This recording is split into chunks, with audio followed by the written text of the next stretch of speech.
Audible is the leading provider of spoken word entertainment and audiobooks, ranging from bestsellers to celebrity memoirs, news, business, and self-development. Every month, members get 1 credit to pick any title, plus 2 Audible originals from a monthly selection, and access to daily news digests from the New York Times, the Wall Street Journal, and the Washington Post, as well as guided meditation programs. Between a full-time job in IT and a full-time job in podcasting, it gets harder and harder to sit down and read the books I'm interested in. This is where Audible comes in. I can listen on my daily commute, relaxing, or while out running errands and still get in the books I've been wanting to get into. You can download titles and listen offline anytime, anywhere. The app is free and can be installed on all smartphones and tablets. Now you can try Audible risk-free with a special 30-day free trial by visiting audibletrial.com/nerdery and murdery. That's audibletrial.com/nerdery and murdery. Don't let your busy life get in the way of that great book you've been wanting to read. Go get your free trial of Audible today. This podcast is sponsored by BetterHelp.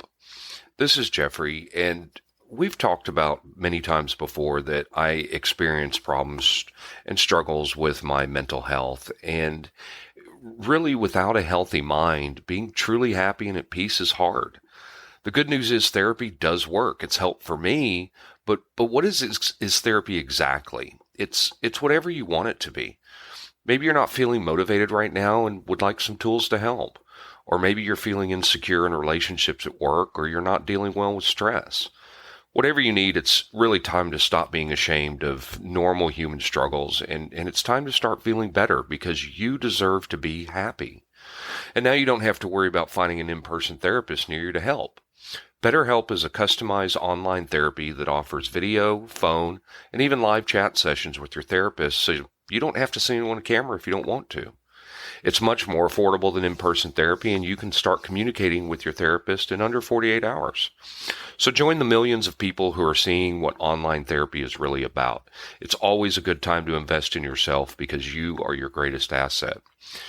And there's a special offer to Nerdery and Murdery listeners. You can get 10% off your first month of professional therapy at betterhelp.com/nerdery and murdery. That's betterhelp.com/nerdery and murdery. Thanks again to BetterHelp for sponsoring this podcast. You're listening to the sweet, sensual, serendipitous, and soulful sounds of Nerdery and Murdery. God, I hate you so much.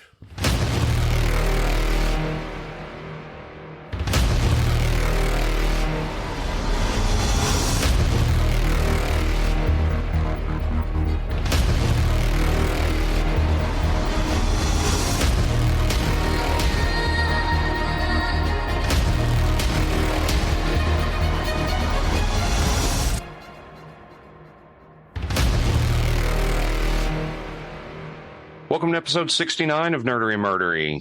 F69, peoples. I'm Zig with your Nerdery. And I'm Geoffrey with your Murdery. Welcome to another big week of the highs and the lows and the hijinks and the low jinks. How are you doing? I'm doing great. Yeah. Just went to Six Flags yesterday with K3 and Lorelei. We had us a time. Oh my God, it's hot as hell outside. We got there. We actually were waiting for them to drop the rope to get in. So Oh my gosh. we went and rode the roller coasters real fast, and then we went and rode cool rides. We were there for about 4.5 hours, but there was nobody there, so we got to ride like 15 things. Yeah. It was great, but it was time for us to go. Right. Yeah, entirely too hot outside. I just couldn't imagine. It was pretty brutal there near the end, but there were no lines. Well, we stayed nice and cool and stayed in the theaters and watched Thor: Love and Thunder yesterday. Ah, that's a good one. I watched that last week. Yeah, that's great. I cracked up at the goats. Yes. Just hysterically every time the goat screamed. That was so funny. Well, and someone was talking about it. Man, that was the stupidest thing. I was like, no.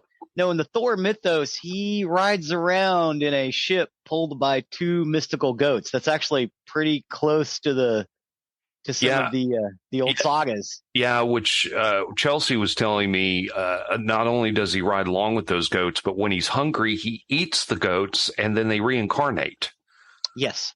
So yes, it did go into the Thor mythos a little bit. So that was really cool. I enjoyed that movie. I enjoyed that movie a lot.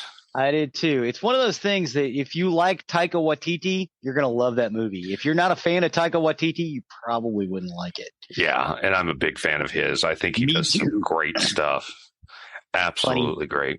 He's serious. Yes. I love his tongue in cheek stuff, and it's great. It's great. Had a lot of fun in that. So staying in the air conditioning for me. The Spelunker ride. They brought the Spelunkers back. Oh yeah. Yeah, we were looking at the exits. It was like, Jeff used to work in one of these exits. Yep. Nuh-uh. Yep. Yes, I did. I used to sit there at the end of the ride, or not at the end. I'd sit in the middle of it, help keep the boats moving along. Nice. So cool. So with that, we will step over to the nerdery side of the house. Awesome. I have got an interesting one today. I'm going to talk about Robotech. Okay. Now, as of last week, all 3 of the Robotech series were available on Tubi. Mm-hmm. I checked them this morning; they're not available on Tubi right now. Oh no! Terrible. Yeah, I know. But Tubi will do that. They'll probably be back in a month or so. You can go and get them if you've got the Funimation or the Crunchyroll app, or you can buy the episodes from Amazon. But yeah, they should be back on Tubi here in the next month or so. Actually, by the time this recording is released, they may be there again. But Robotech is an American 85 episode adaptation of 3 unrelated Japanese animation television series from 3 different fictional universes made between 1982 and 1984 in Japan.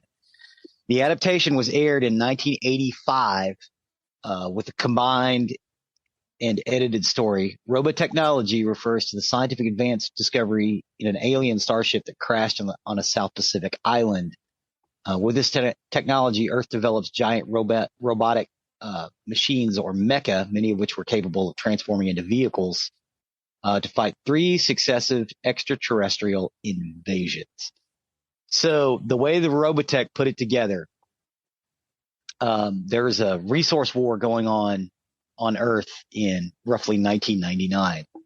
And in the middle of it, on this deserted South Pacific island, this gigantic spaceship crashes. So everybody stops fighting the war and they all go investigate the spaceship. And it turns out it's actually fairly intact. So they spend the next 10 years patching holes and reverse engineering it. And they make some discoveries that they don't let the general public know. But they basically get it all set up so they could form a world government with a space navy. This particular group of aliens that ran this machine were gigantic, like 30 feet tall, which is why they developed these fighter jets that could travel in the air, in space, and transform into giant robots so they could fight hand to hand against these giant aliens. So I was always bothered by the whole mecha idea. I was like, why do you need to turn an airplane into a robot? It's a perfectly good airplane. In this case, it actually makes sense because the aliens were 30 feet tall. Now, the idea was originally developed by Carl Frank Masek. He was an American screenwriter, script editor, producer, and voice actor on numerous English language adaptations of anime during the 80s and 90s. His work is considered by many to have been instrumental in creating mainstream awareness of Japanese animation in the United States. Jerry Beck, one of Masek's former business partners, revealed that Masek died of a heart attack on Saturday, April 17th, 2010. Barely 3 months before his sudden death, Masek recorded a lengthy 2.5-hour podcast interview with Anime News Network, offering an extensive retrospective on his entire career. I believe I put a link to that. Masick became one of the most controversial figures amongst English anime fandom because these Streamlined Pictures dubbed anime were among the first to be available on home video, but a lot of them said he changed the story around. Over the years, he's seen his share of detractors and proponents. For all he did help to bring Japanese animation titles to the United States, his edits, rewrites, and mashups, particularly the Robotech saga, angered many fans of the original titles and series. To this day, anime fans still remain divided between appreciation and scorn for his work. I am in the former camp. I think I have seen the original series that Robotech is drawn from, and they're not as interesting. At least to me. I think the story of Robotech itself is an interesting story. Because it basically takes the entire world is at war when the storyline starts. And when the spaceship crashes, we all get our collective shit together because we know something's coming. Now, prior to the release of the TV series, the name Robotech was used by model kit manufacturer Revell for their robotic defenders line in the mid-'80s. The line consisted of mecha model kits imported from Japan and featured an anime titles such as Super Dimension Fortress Macross, Super Dimension Century Orgus, and Fangs of the Sun Doggerham. The kits were originally intended to be marketing tie-ins to a similarly named comic book series by DC, which was canceled after only 2 issues. Now, at the same time, Harmony Gold licensed the Macross series for direct-to-video distribution in 1984, but their merchandising plans were comprised by Revell's prior distribution of the Macross kits. In the end, both parties signed a co-licensing agreement, and the Robotech name was adopted for the TV syndication of Macross combined with 2 other series. Now, Robotech was one of the first animated anime televised in the United States that attempted to include most of the complexity and drama of its original Japanese source material. So, in the late 70s, we had Space Battleship Yamato, which we called Star Blazers over here, and G-Force, which was Ninja Team Gatchaman in Japan. Mm-hmm. They basically tore down all of the complexities of that stories and dumbed them down for kids. But Carl Masick didn't want to do that. He was like, these are complex stories about people trying to survive in a cataclysmic war. Did I ever tell you, by the way, why I hated Star Blazers? Why? Because G-Force ended on a cliffhanger. Yes. And then the very next day, when I'm expecting to come back to G-Force and resolve that cliffhanger, Star Blazers was on. I am so sorry. So you hated it because it screwed you over? Yes. Yeah. I don't think they ever finished that storyline. They didn't. Even in Japan. Yeah. They didn't. Well, okay. So who's the bad guy in G-Force? He looks like an Oldsmobile steering wheel. Yeah, it starts with a Z or an X. Yeah, well, they end up taking his mask off, and it turns out he's a woman. Yes. Yeah, that's basically where the series ended in Japan, from what I understand. So, yeah, that's you got it all. They were prepared to do some other stuff for us in America. They didn't do it in Japan. So yeah, you never would have got the end of that. Sorry, man. No, and it just made me mad, and it always made me hate Star Blazers, and I couldn't watch Star Blazers because of that. Wow. Zoltar, thank you.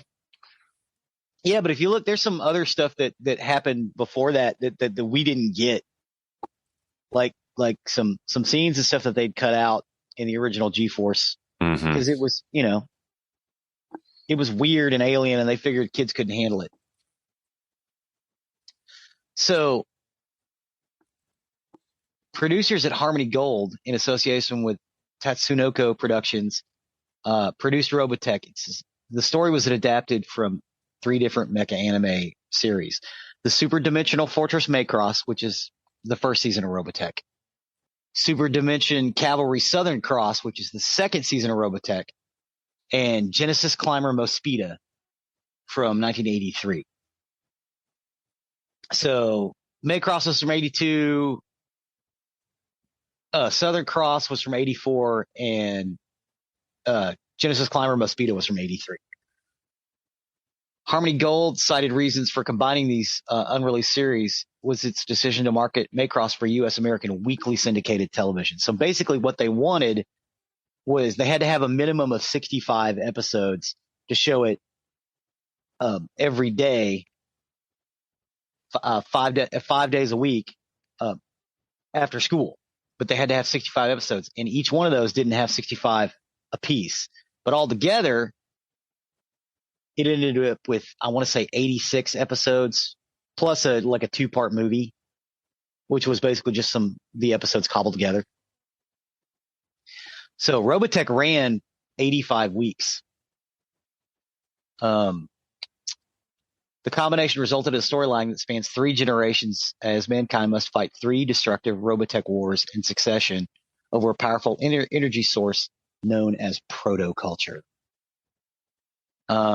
So Super Dimensional Force Maycross was an anime television series from 1982. And according to the story creator, Shoji Kawamori, it depicts a love triangle against the backdrop of great battles during the first human-alien war.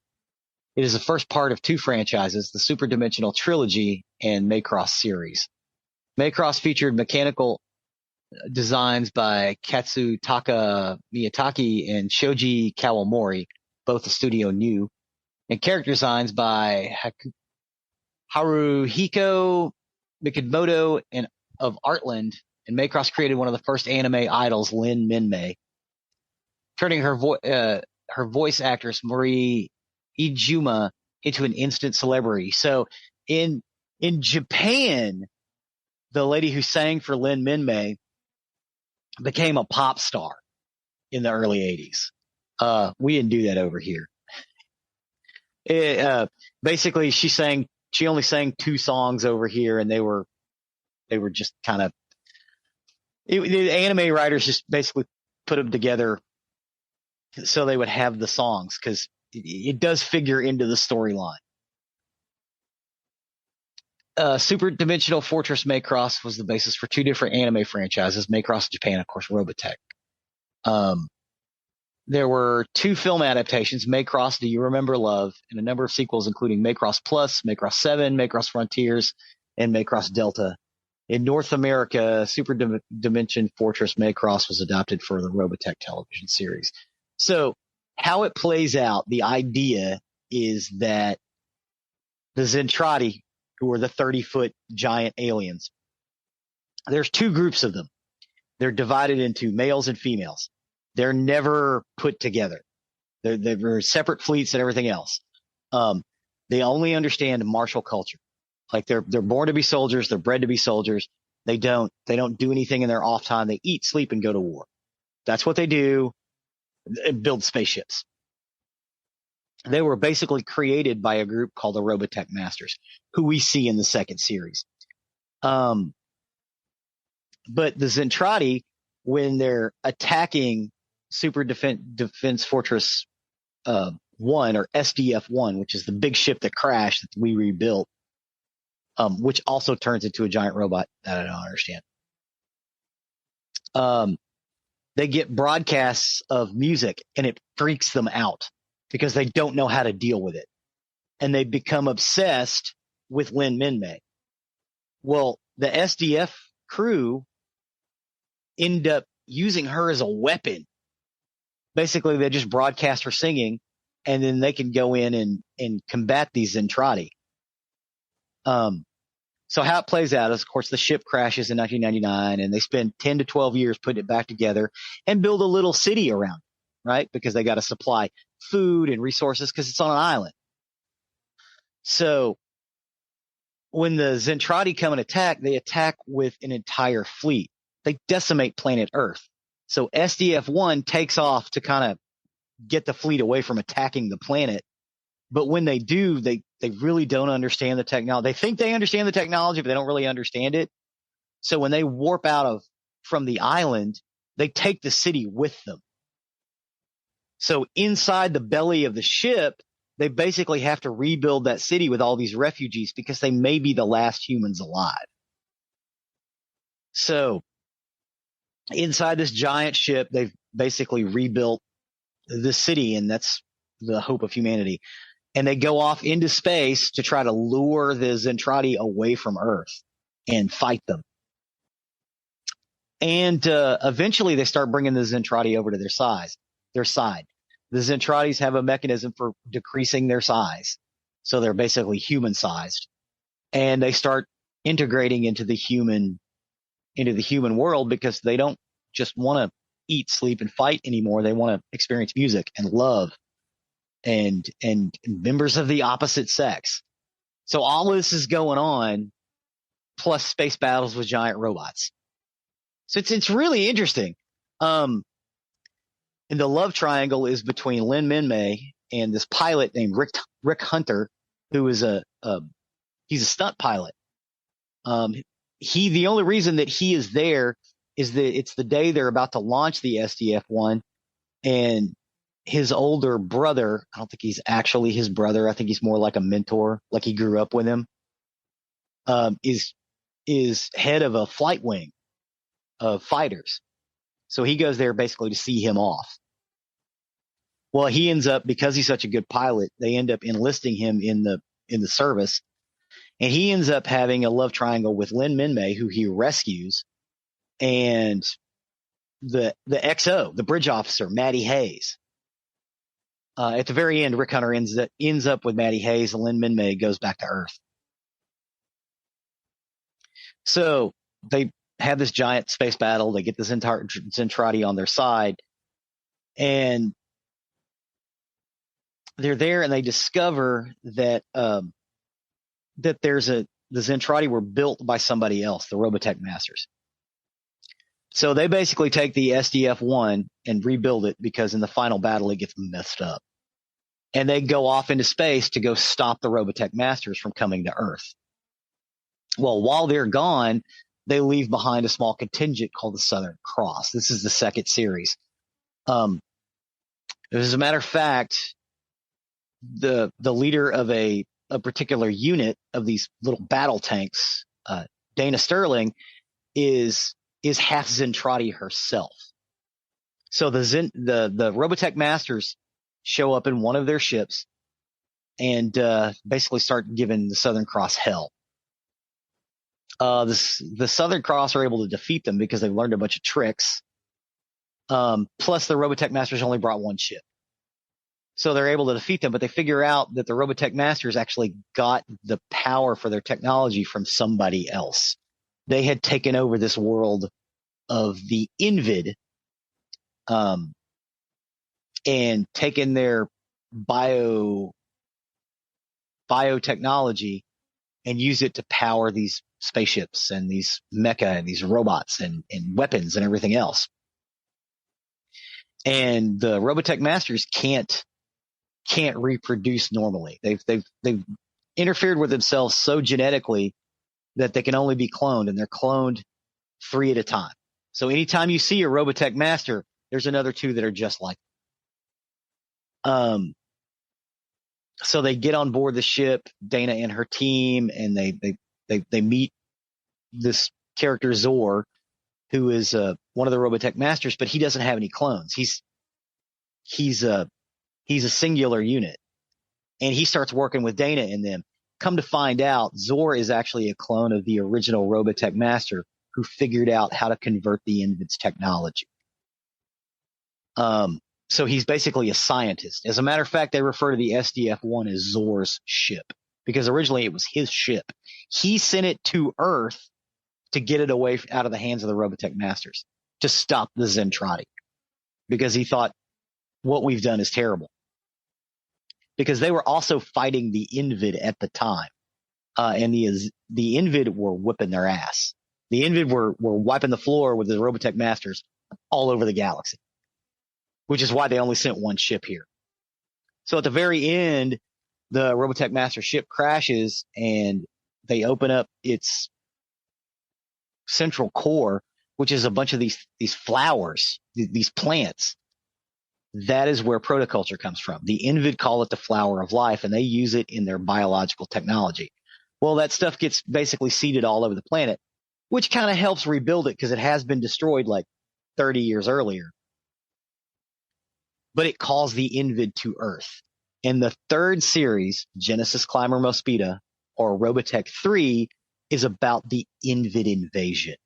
And the Invid come in and attack Earth and wipe all of our forces here out in one day, one attack, because the Invid come in mass. And the Invid has been beating the Robotech Masters and the Zentradi all over the galaxy. So they're the toughest guys out there. Turns out the Invid want to use humans, because they've discovered us, as a way to reverse the genetic engineering they've been doing for the last 10,000 years, because they've basically turned themselves into basically brains, small brains they don't have basically hands or feet anymore. So they have to run around in these mechanical bodies, these big mechanical mecha robot. So eventually the Invid, they start turning themselves into humans and using the humans to infiltrate these desperate fighters. So the Earth decides to, or I'm sorry, not the Earth, the SDF has sent a force back to help Earth after the Invid invasion. All but one of them gets killed when they're trying to take back the planet, Scott Bernard. And he basically forms a resistance movement against the Invid on Earth and starts working with these Invid that are becoming human to basically get the Invid to leave Earth and leave Earth alone. And it's a fight. It's basically like a road. The last series is like a road trip because they're going through and gaining help and followers. They send a couple of other units down. They end up hooking up with Scott Bernard and his little group. But yeah, that's basically it for Robotech in the story. But it's more or less how they incorporated those three stories into one story arc. That's fascinating. Oh, it is. It's brilliant. And I just gave you the nickel tour of the series. Yeah. I mean, that's the cheapest one. I didn't even talk about Dancer.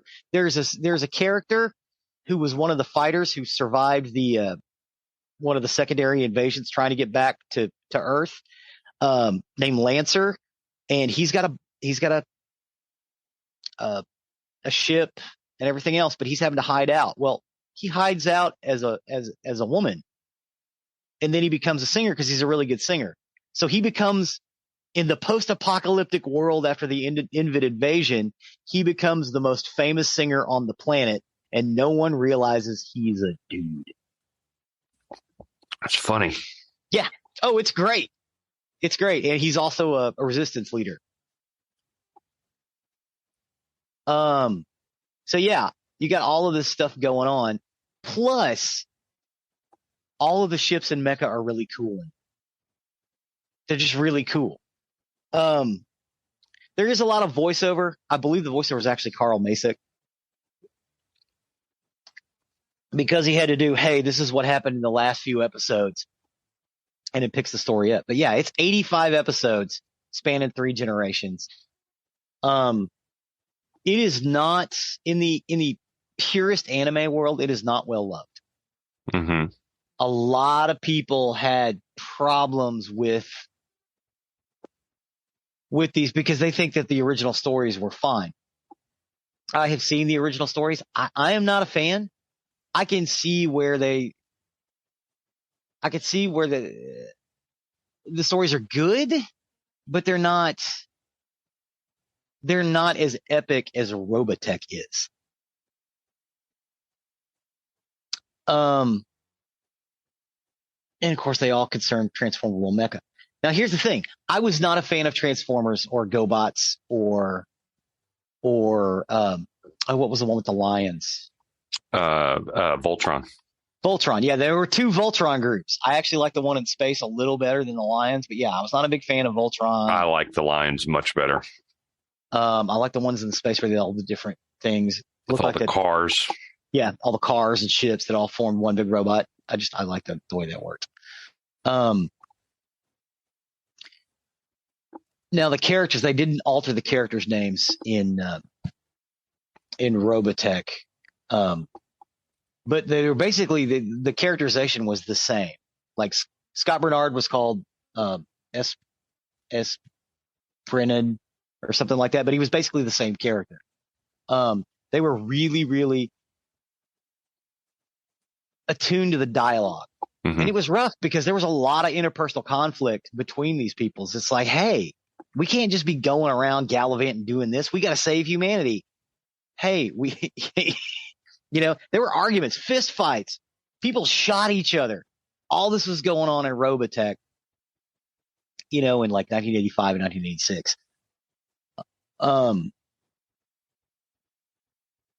Harmony.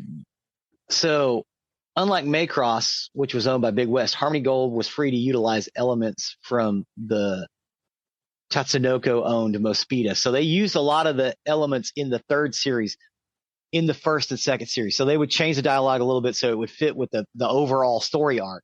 But for the most part, you got the original dialogue just in English. Now they did release some other bits, the Shadow Chronicles, which was basically, it was one of those groups that were helping out Scott Bernard in the third series.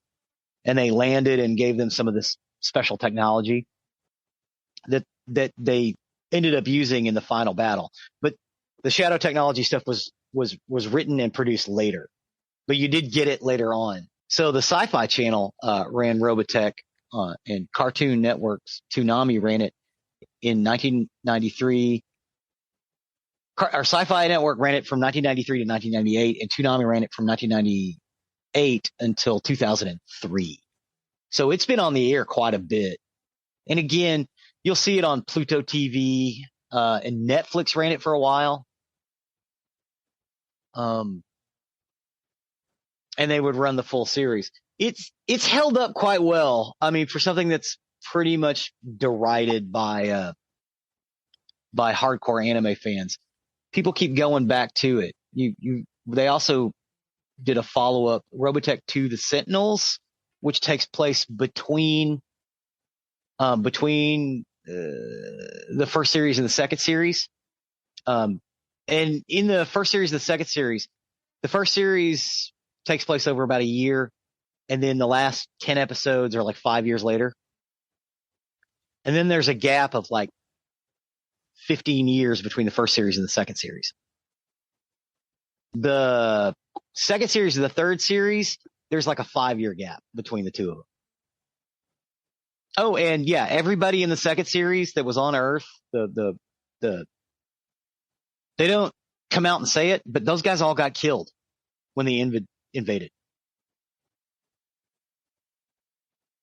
They did do some novelizations. They did a thing called the Robotech the movie, which they showed in theaters. Canon Films showed them in theaters in 1986. I actually think they showed them in theaters here. This is one of the few places in America where they showed them. Wasn't real big, but they did show it in 1986. They showed it that year for Thanksgiving. Like there was a special showing of it on Thanksgiving Day, and I watched it while I was, cutting up vegetables with my mom. Mm. It was awesome. There was a planned Robotech 3000 that they were going to debut, but it got a lot of fans weren't real happy with it, so they didn't go very far with it. There was a production of a thing called Robotech Shadow Rising, which was a supposed sequel to the Shadow Chronicles. It was originally intended to be released in 2009, but they couldn't reach an agreement with Funimation Entertainment. Funimation of Las Colinas, Texas, by the way. Right. Yeah. A lot of the overdubbing that happens in Funimation happens right here in our backyard. That's why a lot of the people at the cons around here have voiced a bunch of anime because they live around here. Warner Brothers and Material Pictures licensed the film rights to Robotech, and were reportedly considering the production of a live action adaptation with Tobey Maguire. But nothing ever came to it. Robotech Live Alive was a co-production between Harmony Gold and Tatsunoko Productions, and it was released in 2013. It's based on the OVA Genesis Climber Mosquito, but it's basically just a repackaging of the third series. Robotech Academy was a planned crowdfunded TV pilot based on the idea of the late series creator Carl Masick. The Kickstarter project ran from July to August of 2014, but was prematurely canceled after funding fell significantly short of its goals. Basically, after Carl Masick died, they kind of it took the wind out of their sails. So right now there's no idea to do any new Robotech, but they are showing it on different streaming platforms. So yeah, it's one of those things that you really ought to see. I get seeing the original Japanese versions, but they don't have the punch that Robotech has. Not as many characters die, and yeah, they kill off several main characters in all three series. With the exception of the second series, you don't get a lot of deaths, but everybody dies at the end of it. So, you kind of balance that one out. But yeah, Robotech was brilliant. I liked it as much as Star Blazers. I'm sorry you didn't like Star Blazers. Yeah, I've always held that grudge for Star Blazers, but I've seen a little bit of Robotech. Not as much as you have, obviously. But you've made it sound extremely interesting that I think I want to go back and see it. It's a slow burn because, like I said, it's 85 episodes. Right. And there's a lot of, like, in the third series, they will, like, they'll go into town and they'll have to clean up, like a Western. They'll have to clean up a town before they can continue on to fight the Invid. So they have to take side quests because, again, they're traveling across the world that's been decimated. So they're trying to get people back together. So awesome. But yeah, when the Zentradi show, the first time Rick Hunter sees a Zentradi get out of his battle pod, he freaks out because he's like, "Oh my God, why didn't you guys tell me they were 30 feet tall?" And it's like, why do you think we made the airplanes turn into robots, man? So, that makes sense. But yeah, that's basically it for Robotech. In a nutshell, it's brilliant. And again, if you're into to hardcore anime, check out the original series too, because they're really cool. I'm just a bigger fan of Robotech.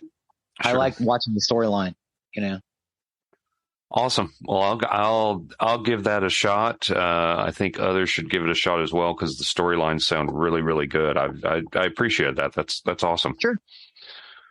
So with that, I guess we'll step over to the murdery side of the house. Murder.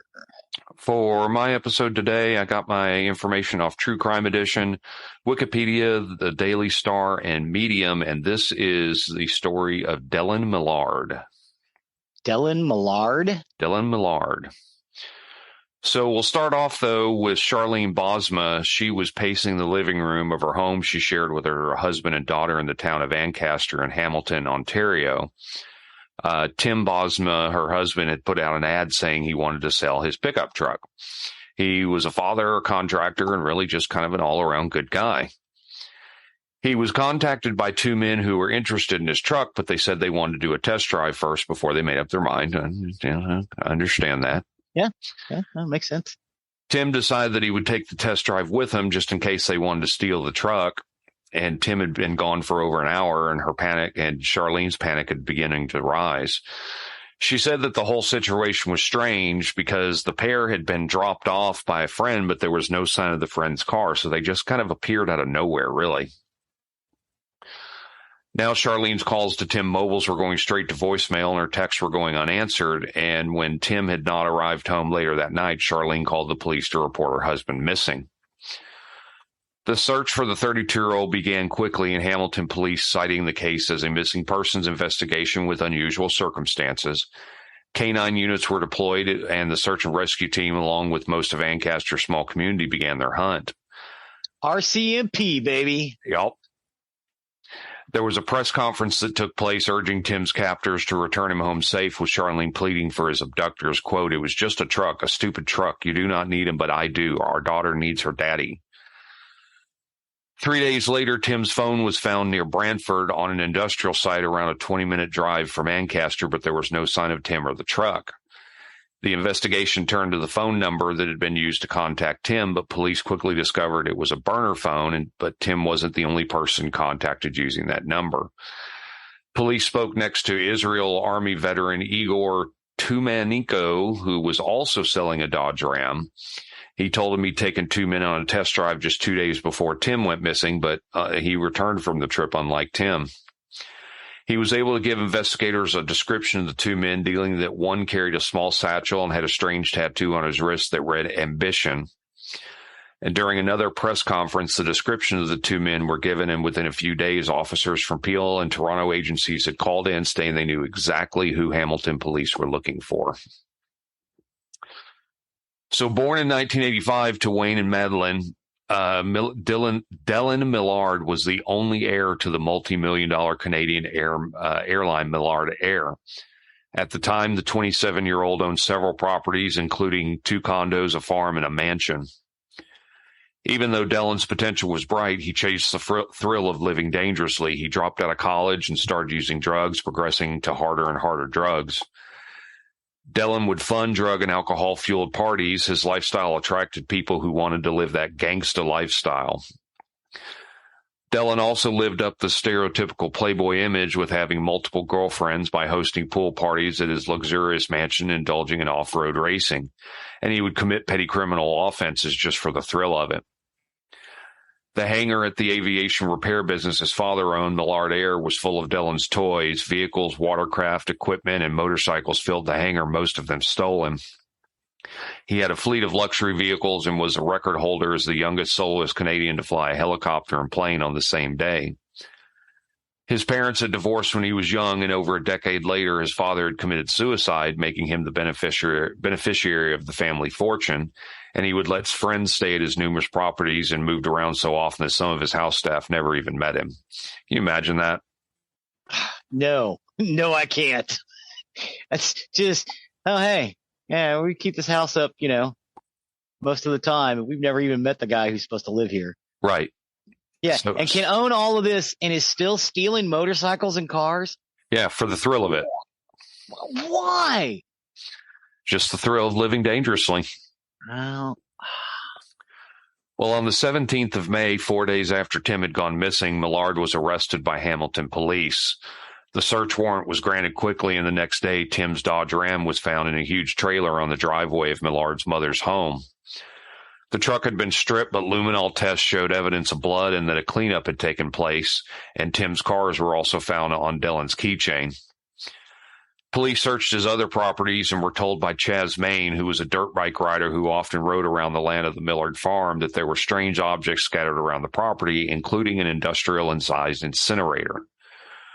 Crudely stenciled onto the side of the 10-foot furnace was, quote, "the Eliminator," and inside forensics found small bone fragments, including the remains of human teeth. Because of the fire damage, it was near impossible to collect DNA from the remains. However, it was believed the bone fragments found in the incinerator were Tim's, and on the 14th of May, police publicly confirmed that Tim Bosma was dead. Hamilton police had Millard in custody, and they charged him with first-degree murder, but there was still an accomplice to find. Remember, there were 2 men. Yes, there were. High school dropout Mark Smitch sold drugs and occasionally worked odd jobs in Millard's hangar to fund his lifestyle, but unlike Millard's parents, Smitch's parents were middle class. He'd been in trouble with the law because of the drugs, but also had a rap sheet of smaller offenses such as driving impaired and general mischief. He and Millard met in 2006, and within a few years were going on nighttime missions to steal cars and other vehicles for excitement rather than profit, often burning the evidence at the side of the road. Friends described their relationships as initially one-sided, that Mark worshipped Dell, but Dell hated him. By 2011, they had grown closer, and in 2012, Smitch and his girlfriend, Marlene Menzies, moved into the basement suite of the Millard family house. After a week of surveillance, Mark Smitch was arrested on the 22nd of May and charged with first-degree murder the same day as Tim's funeral, but the community of Hamilton was already devastated. It now looked like Tim was just a victim of thrill-seeking that went too far, but unfortunately, this wasn't the only victim of Dellen Millard and Mark Smitch. Yeah. Well, they've got a furnace called the Eliminator. I would imagine this is probably not the first time they've done this. Well, by the time the arrests had been made for Tim Bosma's death, Laura Babcock had been missing for nearly a year. The 23-year-old began dating Dellen Millard in 2008, but the relationship was more of a friends with benefits situation, and soon Laura began dating other people. Laura was an aspiring actress with a bubbly personality. She had a difficult time making ends meet after graduating from college, and she had a history of anxiety and depression. After speaking with a college friend, Laura was introduced to the world of escorting, and she met Sean Lerner in 2010. Sean was the polar opposite of Dellen. Where Dellen was the bad boy, Sean was a good man in every aspect, and he was clearly in love with Laura. But their relationship would end 18 months later, although they stayed close. But then Laura started harming herself and self-medicating and was working for an escort service to pay for her habit. In June of 2012, Sean Lerner began to help Laura get her life back on track. He loaned her an iPad and to look for her jobs and apartments and was paying for a motel for her to stay in. Meanwhile, Laura was sleeping with Dellen again, despite him having a girlfriend, Christina. Laura did not get along with Dellen's new girlfriend, and a feud developed between the two, and it rapidly escalated. Dellen would send Laura a text in April of 2012 that read, quote, "You are harmful to me. Please do not try and contact me." The girlfriend found out from Laura that the pair were still having sex, and Millard told her that he'd take care of Laura in a text saying, quote, "First I'm going to hurt her, then I'll make her leave, then I will remove her from our lives." Ominously, around this time, Dellen instructed a mechanic at Millard Air to make a homemade incinerator out of oil drums welded together. But after a few test runs, Dellen decided to order an industrial-sized portable incinerator on a trailer, and this was the Eliminator. Quoting one witness, "This thing was huge. It had 7,000-pound axles on it. It must have weighed 10,000 pounds. Dellen also purchased a .32 caliber handgun from a Toronto arms dealer around this time. On the 3rd of July, 2012, Millard picked Laura up from the station, and the pair drove to his house. Her phone stopped pinging cell mass, but his mobile continued to do so, showing his clear movements that day. Mark Smitch later received a text from Millard reading, quote, "I'm on a mission, back in 1 hour." Laura's iPad that Sean gave her was connected to Dellen's computer and renamed Mark's iPad, but later Dellen gave it to Mark. That afternoon, there was a photo that was saved to Dellen's phone that showed something that looked like a body wrapped in a blue tarp next to his dog. A Google search on Millard's computer showed that he had asked what temperature cremation needed to be effective, and a text message sent to Smith, quote, "Barbecue has run its warm-up. It's ready for meat." On the 14th of July, Laura's family and Sean Lerner reported her missing to police, but they were convinced she would show up, seemingly unconcerned about the young woman's disappearance, given her mental health and profession. Police said that she lived a high-risk lifestyle because of her mental health issues and because she worked as a prostitute, and they refused to take the missing persons report. They said that she would turn up. You hear this too many times, and I mean, I'm of course not in the police business or whatnot, but that police refuse to take a missing persons case seriously because they're a prostitute, they're an escort, they're on drugs. Yeah. I don't know. Yeah. Meanwhile, these people are being targeted by predators. Correct. In a lot of cases, yes. Yeah. Largely because of the police idea. Oh, she's just a prostitute. She'll turn up. Right. Well, maybe she won't. Well, maybe you could have saved her life. Yeah. Well, while Laura's case did go cold, Sean Lerner didn't give up hope. He refused to let it slide and conducted his own investigation, obtaining Laura's phone records, and he called people on her history to ask if they had seen Laura. He also noted that the last 8 phone calls were to Dellen Millard, and he quickly brought this information to police, but once again, police refused to look at it. When he heard that Dellen Millard had been arrested for murder, he quickly joined the dots and contacted Laura's family, who then spoke to Hamilton police, and suddenly investigators were very interested in this story. Oh, yeah. Now they're interested. Well, after his arrest, there was a search of Mark Smitch's property in Oakville, and they found the iPad that Sean Lerner gave Laura to search for apartments and jobs, and they also found Laura's duffel bag at the property. There was a series of images showing the incinerator being used were found, with Mark Smitch posing in front of it. A recording of Smitch rapping was also discovered, with the lyrics stating, quote, "The bitch started off all skin and bone. Now the bitch lay on some ashy stone. Last time I saw her outside the home, and if you go swimming, you can find her phone." Wow. During the trial for Babcock's murder, prosecutors alleged that Millard killed Babcock to get out of the love triangle but her remains have never been recovered. Along with the mounting evidence against the pair, Dellen had written 65 letters to his ex-girlfriend from prison stating they needed to ensure their stories matched. He told her to say that she was with him that night and that Laura had overdosed on drugs, and he also told Christina to destroy the letters, but she didn't. The case against both Dellen Millard and Mark Smitch for the murders of Laura Babcock and Tim Bosma was strong, but there was still one more surprise to come. Wayne Millard, his father, had died from a single gunshot wound through his left eye, which was ruled suicide early on.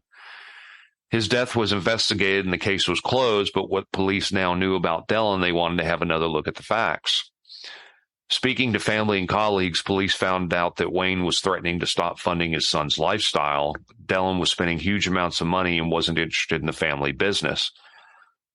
Wayne didn't want his son to ruin the hard work the generation of his family had built and was about to cut his son off financially, but before he could take action, he died. Fortunately, there was still physical evidence from Wayne's death, which investigators could forensically test. The .32 caliber Smith & Wesson revolver used in death had been bought by Dellen just before Laura Babcock went missing and had his DNA all over it. And also, Wayne had no gunshot residue on his clothing or hands.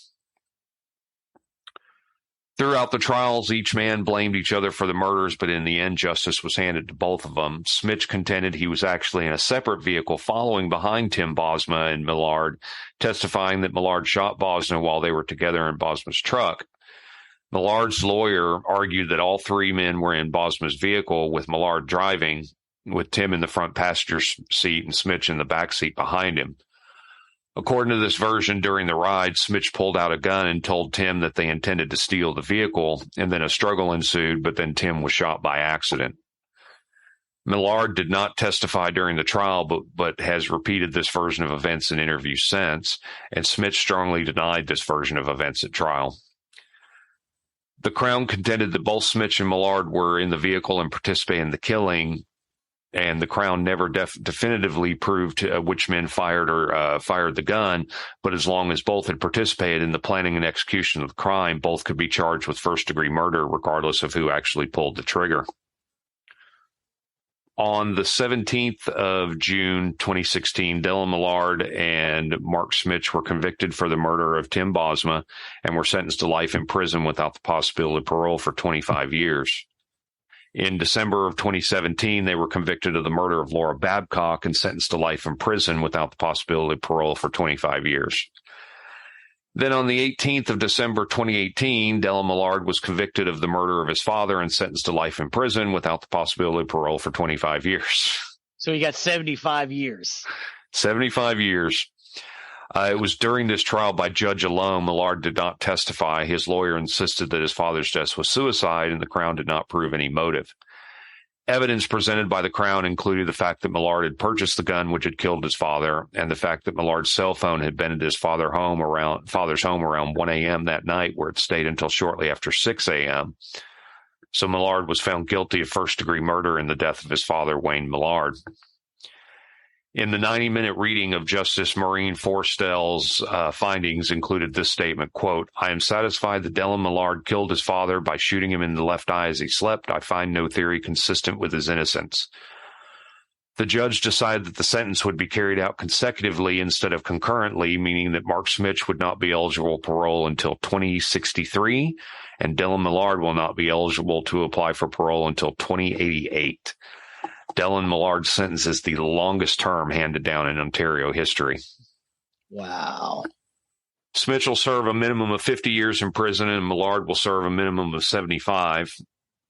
Millard's girlfriend, Christina, pleaded guilty to her involvement in the cover-up of Tim Bosma's death. She admitted to moving the trailer in the incinerator and destroying the evidence.